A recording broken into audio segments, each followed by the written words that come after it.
द्वेष करता है, ध्यान से सुन लेना, जो ब्राह्मणों से द्वेष करता है, क्रोध करता है, उसका सर्वनाश हो जाता है। तो ब्राह्मणों से कभी द्वेष नहीं करना चाहिए, नहीं तो सर्वनाश हो जाएगा। आपको पता है भगवान के पुत्रों ने, यदुवंशियों ने संतों का और ब्राह्मणों का अपमान कर दिया है, इसलिए भगवान का वंश भी खत्म हो गया है। मालूम है कि नहीं आपको? भगवान का वंश भी खत्म हो गया है। औरों को तो छोड़ो, भगवान के पुत्रों को भी आज यदुवंशी लड़ लड़ करके, कट कट करके आज पूरा वंश खत्म हो गया है, यदुवंशी नष्ट हो गए हैं। तो ब्राह्मणों का तो सम्मान करना चाहिए और ब्राह्मणों से प्रेम से बोलना चाहिए। ब्राह्मणों से कभी क्रोध और द्वेष मत कीजिए। आजकल के लोग ब्राह्मणों को पूजा पाठ करने के लिए बुलाते हैं ना, तो वो ब्राह्मणों को क्या समझते हैं? नौकर समझते हैं। क्या समझते हैं? नौकर समझते हैं। थोड़ा सा लेट ब्राह्मण हो गया तो क्या कहेंगे? पंडित जी, ओ पंडित। पंडित जी भी नहीं लगाएंगे और पंडित के करके बोलेंगे।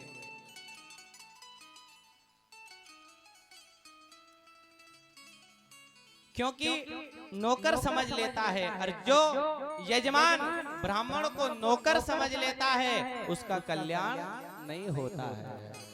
क्योंकि आपने नौकर थोड़ी बुलाया है, आपने तो ब्राह्मण बुलाया है, विद्वान बुलाया है, सर्वश्रेष्ठ बुलाया है। तो ब्राह्मणों को नौकर मत समझिए। और अभिषेक पूजा पाठ कुछ भी आप कराते हो, अगर आप नौकर से कराओगे तो आपको फल नहीं मिलेगा। अगर ब्राह्मण समझ के आप कराओगे तो आपको फल मिलेगा। कई लोग यजमान कहते हैं कि हमने इतना दान दे दिया, इतना धन दे दिया, तो आपने क्या ब्राह्मण के मंत्रों को खरीद लिया?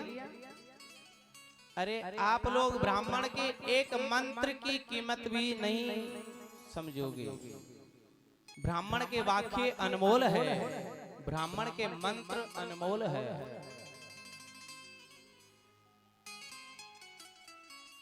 ब्राह्मण ने अगर मन से, भाव से आपके आशीर्वाद दे दिया, तथास्तु, कल्याणमस्तु, सौभाग्यवती भव।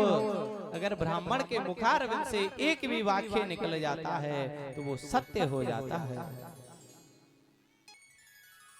तो ब्राह्मणों के मंत्र और वाक्य अनमोल है। आज जरासंध ने क्या किया? ब्राह्मणों को पूजा पाठ पर बुला लिया और ब्राह्मणों से कह दिया, क्या कहा? ब्राह्मण देवताओं, अगर मैं इस बार कृष्ण से जीत गया तो तुम्हें इतना धन दूंगा, इतना धन दूंगा कि तुम्हें पूजा पाठ करने किसी यजमान के घर जाना नहीं पड़ेगा, इतना सारा धन दूंगा। अगर मैं कृष्ण से इस बार भी हार गया तो मैं तुम्हें सबको मार दूंगा। क्या कह दिया? अगर मैं कृष्ण से जीत गया तो तुम्हें इतना सारा धन दूंगा, इतना सारा धन दूंगा कि दूसरे यजमान के यहाँ पूजा पाठ करने की जरूरत नहीं है। और हार गया तो मैं तुम्हें सबको मार दूंगा। तो ब्राह्मण बेचारे घबरा गए, कांपने लगे, क्योंकि जरासंध मार देगा। तो ब्राह्मणों ने क्या किया? ब्राह्मणों ने भगवान से प्रार्थना की। किससे प्रार्थना की? भगवान से। बहुत ध्यान से सुनना। मंत्रों से प्रार्थना की। किससे की?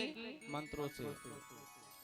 कि देवाधीनम जगत सर्वम मंत्रधीनम च देवता, ते मंत्र ब्राह्मणा तस्मात् ब्राह्मण देवता। क्या कह रहे हैं? ये जो पूरा संसार है, देवाधीनम जगत सर्वम, ये जो संसार है किसके अधीन है? देवताओं के अधीन है कि नहीं?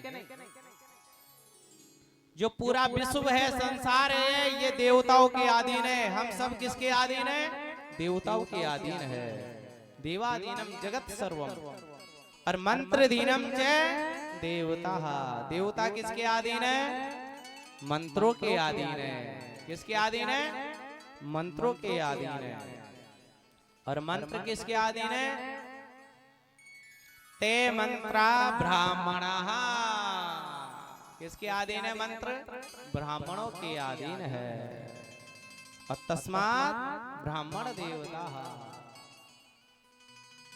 इसलिए ब्राह्मण पूजनीय है और ब्राह्मण मंत्र पढ़ेंगे तो देवता प्रसन्न हो जाते हैं। और जब देवता प्रसन्न हो जाते हैं तो यजमान का कल्याण